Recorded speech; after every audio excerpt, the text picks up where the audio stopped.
James King, I gather you have made a decision on your career that you'd like to share with us. Yeah, it's not been easy, but I'm gonna have to retire. When I was trying to come back this season from injury, I feel something just wasn't right with my shoulder, so we took the decision to scan it again, and it showed that the operation I had last year it hasn't healed basically, which means my shoulder's not good enough to play anymore. So this is medical advice. I've had to retire. There must be many people in your career now, Kingy, that you would want to say thank you to for the help and advice they've given you. Yeah, I mean, there's too many to be honest, and I'd be afraid that I miss people out because there is literally so many people that help you along the way in rugby. Like, I don't think there's anyone in the history of my history that I've gone to and asked for help and they haven't given it. I mean, even from really early days. I mean, North Wales rugby. I've mentioned this before. Mark Roberts used to drive me up and down from North Wales every Wednesday, every Saturday, just to come to age grade training. Yeah, literally like my family for giving me the support to be able to continue this journey. There's just too many people. You've been an Osprey as a boy and a man. You're now a father. Yeah, no, it's been an interesting one. Like I was always coming down to South Wales for education purposes, and it just so happened I managed to get a contract away, and I came down and I just wanted to play rugby. So the fact I managed to do that for 12 years is something I cherish really. Highlights of your career with the Ospreys?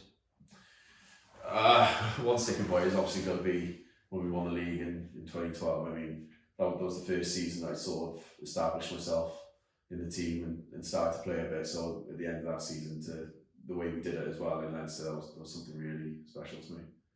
And also being capped by Wales, that must have been a really proud moment, not just for you, but your family. Yeah, no, definitely. I mean, I remember watching the 20s on TV, and we asked the teacher, like, can we watch it on the TV? And he was like, oh yeah, go on there. I was looking at it thinking, oh gosh, I wish I could play for the 20s one day. So to go and play for the senior team as well, that was something that I never thought I'd be able to do, to be honest. A question I'm sure all Ospreys supporters are going to know: how did somebody born in Victoria, Australia, end up playing for the Ospreys in South Wales? No, my dad had a job out there for a little bit. As I said in interviews I've done previously, all my schooling was in North Wales. I grew up in North Wales, and it just so happened I managed to get into the Wales 18s team, and Gethin Watts was the Ospreys academy manager at the time. So he offered me the chance to come down, because traditionally North Wales people used to go to the Scarlets, but Gethin offered me a contract to come down to the Ospreys, and as I was coming down, I jumped at it, to be honest. You are one of 6 Ospreys legends who've passed 200 caps. If I give you the names, can you give me your reaction to being amongst this list? Alwyn Jones, Dan Biggar, Duncan Jones, Paul James and Andrew Bishop. That's some company. I won't put myself in the same category as those people, obviously the 200 games, but they've achieved a hell of a lot in their careers. I've always prided myself on the amount I play and how physically fit I'd had managed to keep myself up until obviously last year. But no, I always said I didn't care where I was playing on the field as long as I was playing, to be honest. So yeah, I'm just happy to get there, to be honest. This would be a time of reflection for you, mate. What do the Ospreys mean to you? It's been a home for a long time now. Well, yeah, literally my whole adult life so far, to be honest, because I moved down here when I was 17, not really knowing what I was doing. Just, I had a contract and I was like, okay, I'll start playing rugby for a bit, and then sort of developed into 12 years, isn't it? And it's been amazing along the way. I mean, it's given so much to me, my family, the places I've visited, the people I've met, and I've played with some absolute legends. I mean, the boys they've been great, and I don't think there's any other working environment, like a rugby environment, where you get what you do from it. Not that I know of, anyway. What does the future hold for James King?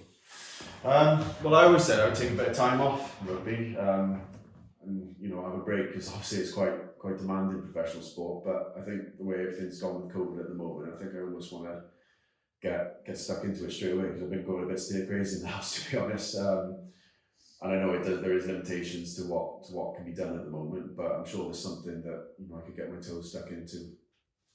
On behalf of the Ospreys and all Ospreys supporters, James, I just want to say thank you for all you've done for this team. It's been a hell of a career, man.